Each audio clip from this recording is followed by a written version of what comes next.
Imagine an entire civilization vanishing in a single day. No war, no invasion, no conquering army marching through the gates, just silence. One moment, the most advanced people on Earth are trading gold across 3 continents, painting dolphins on palace walls, and living in stone houses with running water thousands of years before Rome even existed. The next moment, their cities are buried in ash, their ships are gone, and their language disappears from human memory for over 3,000 years, so completely that when their ruins were finally uncovered, nobody on Earth could read a single word they had written. This is not a legend exaggerated by old storytellers. This actually happened on an island called Crete, to a people we now call the Minoans. By the end of this video, you will understand exactly how they built one of the greatest civilizations in the ancient world, exactly how nature erased almost all of it in a matter of hours, and exactly how, thousands of years later, one man accidentally rediscovered them buried underground. Stay with me till the end, because this story is not just history. It is one of the oldest survival lessons ever recorded, and almost nobody tells it the right way. Let's go back in time, and this time, let's actually put real numbers on it, because the timeline of this civilization is almost as incredible as the civilization itself.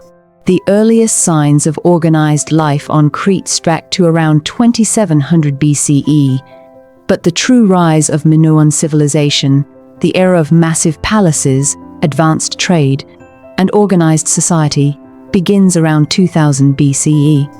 That means this civilization was flourishing roughly 4,000 years ago, at a time when most of the world was still living in scattered farming villages. For the next several centuries, Crete became the beating heart of the Mediterranean world. Historians call this the Palace Period, and it lasted from around 2000 BCE all the way to approximately 1450 BCE. An incredible run of nearly 550 years, wealth and cultural flourishing. They are named the Minoans after their legendary king, Minos, but here is the strange part. We don't even know what they called themselves. Their own name for their own civilization is lost to time. Everything we know about them comes from digging through the earth, piece by piece, ruin by ruin. The heart of their world was the city of Knossos. If you saw the ruins of Knossos today, you would not believe this was built thousands of years before modern engineering existed.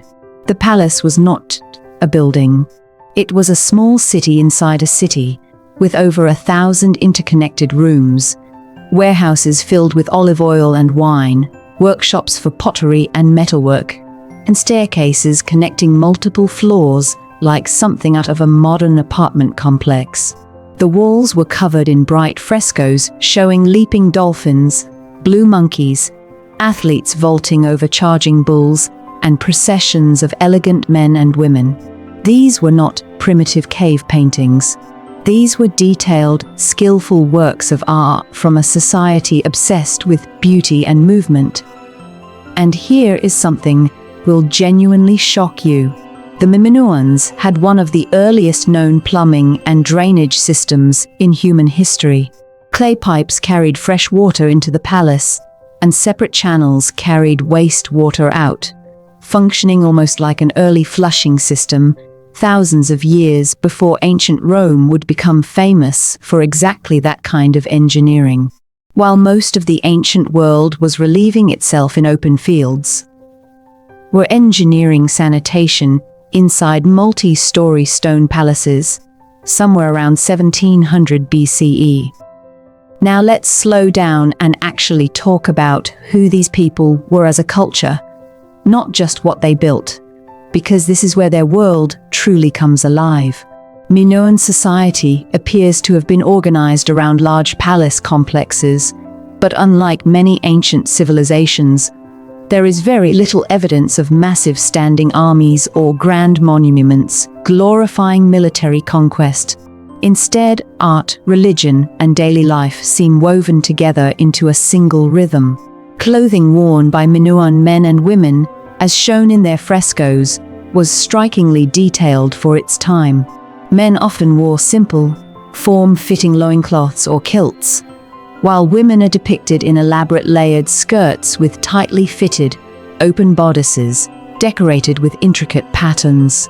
Hair was carefully styled, often in long curled locks, and both men and women appear adorned with jewelry, indicating a culture that placed real value on personal appearance and artistic expression, not just survival and labor.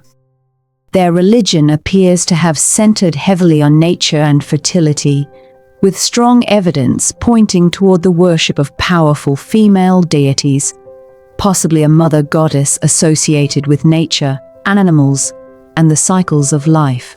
Snake imagery appears frequently in Minoan artifacts, most famously in the so-called snake goddess figurines, small statues of women holding snakes in each hand, believed to represent priestesses or goddesses connected to household protection and fertility. Bulls held deep symbolic and religious importance as well, appearing constantly in their art, their rituals, and their famous bull-leaping ceremonies, where an athlete would grab a charging bull's horns and vault over its back, a practice historians believe was part sport, part sacred ritual, and part demonstration of courage and skill within their communities. The Minoans also developed their own writing systems, which is one of the most fascinating and frustrating parts of their story. Their earliest known script is called Linear A, believed to have developed sometime around 1800 BCE. To this day, in the present time you are watching this video, Linear A has never been fully deciphered. Nobody alive today can read it with full confidence. Later, a related script called Linear B appears, primarily associated with the Mycenaean Greeks who eventually took control of Crete, and Linear B was successfully deciphered in the 20th century, revealing it to be an early form of the Greek language. But Linear A, the original Minoan script, remains one of the great unsolved mysteries in the history of writing, a language spoken and written by an entire advanced civilization that modern scholars still not fully translate today. Now let's talk about how these people actually survived and thrived economically, because this is where the real practical lessons begin. Crete is not an easy place to live. It has mountains, limited farmland, and open sea on every side. If the Minoans wanted to grow into a great civilization, they could not rely purely on farming. So they turned to the sea and became one of the most skilled seafaring cultures the ancient world had ever produced. Their ships sailed long distances across dangerous open water at a time when most cultures were still afraid to lose sight of the coastline. They traded with Egypt for gold and ivory, with the Levant for goods and wine, with Anatolia, and with mainland Greece. Their pottery has even been found as far away as Mesopotamia. This was not a small local kingdom. This was a trading empire built entirely on the ability to survive the open ocean using nothing but wind, sails, stars, and raw human skill. Long before compasses, long before modern navigation, sailors read the sun by day and the stars by night. They read wind patterns, watched birds near coastlines, and studied ocean currents to find land. One miscalculation could mean days lost at sea with dwindling food and water. Yet they did this again and again, building an entire economy on skills the modern world has almost completely forgotten. Everything so far paints the picture of a thriving, advanced, wealthy civilization, and it was. But now we reach the part of the story most people never fully understand, the part that makes the Minoans one of the most important lessons in the history of human survival against nature. Let's put an actual date on the disaster itself. Crete sits in one of the most geologically active regions on Earth. Archaeologists have found evidence that Minoan palaces were damaged, destroyed, and built multiple times, likely from repeated earthquakes, particularly around 700 BCE, when many of the earlier palace structures were flattened and then rebuilt on a grander scale than before. Imagine living your entire life knowing that beneath the beautiful frescoes and the warm sea breeze, the ground itself could shift and destroy everything you built, with almost no warning at all. And then came the event that changed everything. Not far from Crete sat the small volcanic island of Thera, known today as Santorini. Somewhere around 1600 BCE, with most modern estimates placing it close to that window, it erupted in one of the most powerful volcanic events in recorded human history. Among the largest explosions of the last 10,000 years, skies likely darkened, ash drifted for hundreds of kilometers, and enormous tsunamis slammed into the northern coastline of Crete. Picture this from the perspective of a Minoan trader standing on the docks that day. The sky begins to change color. A nearby island, one he has sailed past countless times while trading goods, erupts with a force beyond anything in living memory. Within hours, walls of water come crashing into the harbor towns that were the lifeline of Minoan wealth. Ships destroyed, ports are flooded, and the very foundation of their civilization, trade, is struck by a force nobody could have prepared for. Here's where the story takes a turn most people never expect. This eruption did not wipe out the Minoans in a single afternoon. What actually happened was slower, and in some ways more unsettling. In the years that followed, between 1600 BCE and 1450 BCE, their power quietly eroded. Trade networks weakened. Some evidence suggests ash fallout damaged farmland at exactly the moment the population needed stability the most. Then, around 1450 BCE, most major Minoan palaces, except Knossos itself, were destroyed, in what many historians believe was a second wave of disaster or conflict. And finally, by around 1370 BCE, Knossos itself, the last great symbol of Minoan power, was destroyed as well, and Mycenaean Greek influence took over Crete almost completely. So ask yourself this: what actually kills a civilization, the disaster itself, or everything that quietly falls apart across the 2 centuries of silence afterward? Keep that question in mind, because the answer says something about every advanced society that has ever existed, including our own. This is one of the most powerful survival lessons buried in ancient history. The Minoans mastered the sea. They mastered trade, art, architecture, and engineering far ahead of their time. But even the most advanced civilization on Earth can be brought to its knees by a force of nature nobody could predict or control. After the fall of Knossos around 1370 BCE, something remarkable happened, or rather, something did not happen. The Minoans simply disappeared from written history almost entirely.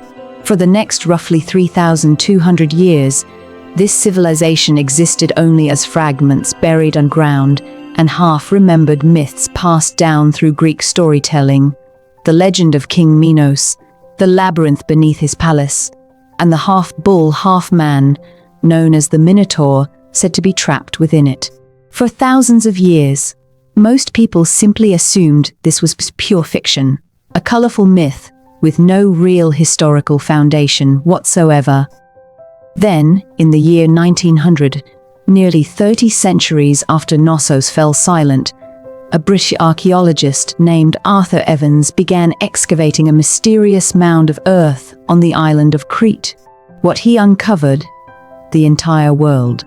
Beneath the soil lay the remains of an enormous, complex, multi-room palace, exactly matching the maze-like structure described in the ancient legend of the labyrinth. Evans had rediscovered Knossos itself, and with it, an entire lost civilization that the modern world had completely forgotten. It was Evans who gave this rediscovered culture the name Minoan, based on the legendary King Minos, since their true original name remained, and still remains, unknown. In other words, a myth that people dismissed as pure fantasy for over 3,000 years turned to be a distorted cultural memory of a real physical place. And it took a chance archaeological dig in the year 1900 to prove it. This tells us something profound about survival cultures everywhere. When written history disappears, when a language is lost, when a civilization falls, the knowledge doesn't always vanish. It survives in disguise, hidden inside myths and oral traditions passed down for generations, sometimes for over 3,000 years, long after the exact facts have blurred with time, waiting patiently underground for someone to finally dig deep enough to find the truth again. Now let's look at how the Minoans actually organized their day-to-day survival systems, because this is where we can pull real, practical lessons from their way of life. Their palaces doubled as massive storage and redistribution centers. Warehouses inside Knossos held giant clay containers called pithoi, some large enough for a person to stand inside, holding olive oil, wine, and grain. Instead of every household gambling alone on its own harvest, the palace acted almost like a community stockpile, collecting surplus in good years and redistributing it in lean ones. This single idea, centralized storage shared across a community, is one of the oldest survival strategies in human history. And it's the difference between a community starving through a bad season and a community enduring it together. Their agriculture adapted the same way. Crete's mountainous terrain didn't offer the flat river valleys civilizations like Egypt enjoyed, so instead of fighting their land, the Minoans built their economy around what it could actually sustain, mainly olives and grapes. Olive oil became food, fuel for lamps, a religious offering, and a major export all at once. Even their construction evolved through trial and error. Some later structures show flexible wooden support beams built into stone walls, an early, instinctive attempt to absorb the shock of earthquakes. Ancient builders had no seismology, but generations of repeated tremors taught them, through observation alone, which techniques survived and which ones collapsed. Their social life also seems to have placed real value on community gathering and shared ceremony. Large open courtyards found within palace complexes suggest spaces used for public rituals, performances, and gatherings, possibly including those famous bull-leaping events, watched by crowds much like a modern stadium event, except rooted entirely in religious and cultural meaning rather than simple entertainment. Here's the part that connects this ancient story directly to right now. Many people assume disasters like this are purely historical curiosities, but the exact same geological forces that destroyed Minoan coastal towns still exist today. The Mediterranean remains seismically active. Santorini itself is still an active volcanic system, closely monitored by modern geologists. Tsunami risk along coastlines has not disappeared. It has simply faded from daily public awareness because modern infrastructure makes us feel falsely secure. The Minoans, for all their wealth and engineering, still could not escape a disaster that arrived without warning. Technology and infrastructure reduce risk. They never eliminate it. Ancient people who lived closest to these dangers developed instinctive respect for warning signs, unusual animal behavior, sudden tidal shifts, tremors underfoot, because ignoring those signs came at a devastating cost. There's also something deeply human buried in this story that has nothing to do with stockpiles or walls. This was a civilization living on a dangerous, unpredictable island, and they still painted dolphins leaping through waves. They still crafted delicate jewelry and elaborate ceremonies. They didn't survive purely out of fear. They built beauty and meaning directly alongside the constant risk of disaster. That is long-term resilience in its truest form, not just protecting your body, but protecting your culture, your art, and your sense of purpose, even while living in the shadow of catastrophe. Strip away the palaces. The Minoans is about people who thrived for roughly 5 centuries, on stable island by mastering the sea, organizing collective resource storage, adapting their land instead of fighting it, and building a culture rich enough to give meaning to daily life, all while the ocean around them could turn violent without warning. When Thera finally erupted around 1600 BCE, it didn't just destroy ports and ships. It exposed the limit of even one of the most sophisticated societies the ancient world had ever produced. Their downfall wasn't caused by weakness or a lack of intelligence. It was caused by a force powerful enough to shake an entire region, and by everything that quietly unraveled across the following 2 centuries, when nobody was watching closely enough to notice until it was too late. And then, for over 3,000 years, they were simply forgotten, until one single excavation in the year 1900 brought them back into human memory. So remember the Minoans, not as a forgotten mystery buried under broken pottery, but as proof of 3 things at once: how far human ingenuity can rise, how quickly nature can remind us who actually holds the final word, and how even a civilization completely erased from memory can still be found again, if someone is willing to dig deep enough. The next time you feel a small tremor in the ground, or watch the tide pull back a little further than usual, remember that the earliest warning is rarely the disaster itself. It's the small signs right before it, the ones a forgotten civilization once knew how to read, and we've slowly stopped listening for. If this story taught you anything today, carry this with you.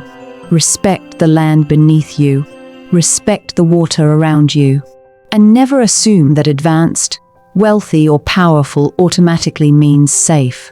If you want more of these forgotten survival stories from history, subscribe, 'cause this is only the beginning.